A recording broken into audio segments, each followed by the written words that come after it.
مشروع اخبار.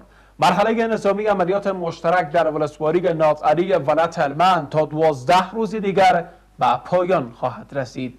فرمانده عمومی نیروهای ناتو در افغانستان با بیان این مطلب هشدار می‌دهد با آنکه شورشیان از این منطقه فرار کردند ولی آنان برای انجام حملات انتحاری، راه اندازی عملیات تخریبی و پخش شبنامه‌ها برای نشان دادن بی‌ثباتی در این منطقه با وجود عملیات پاکسازی باز خواهند گشت.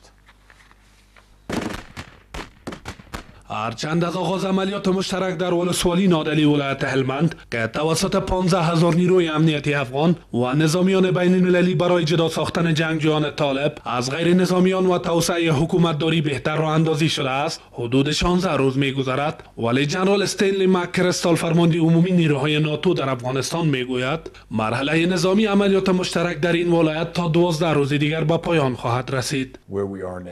فکر می‌کنم مرحله عملیات نظامی ناتو در هلمند 10 تا 12 روز دیگر را در بر خواهد گرفت و ما ظرف چند روز آینده به پایان نبردها خواهیم رسید.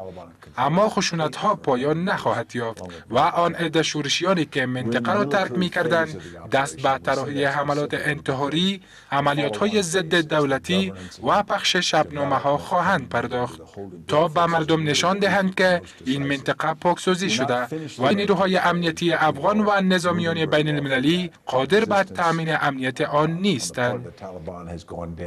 آقای مک‌کریستال مدعی شده است اگر نیروهای دولتی و بین المللی در این جنگ حمایت مردم را از دست دهند، مبارزه علیه هراس افغانی موفقیت چندانی را در پی نخواهد داشت.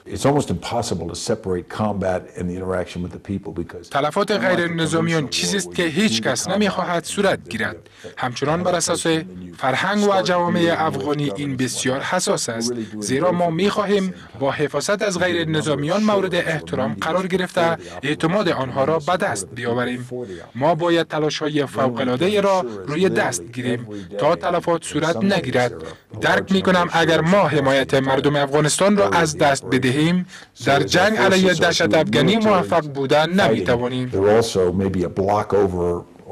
هرچند این عملیات بزرگترین حمله پس از سال 2001 میلادی از زمان حضور نیروهای خارجی در افغانستان خوانده شده است، ولی آگاهان نظامی معتقدند این عملیات برای پاکسازی این مناطق از وجود شورشیان باید مخفیانه صورت می‌گرفت.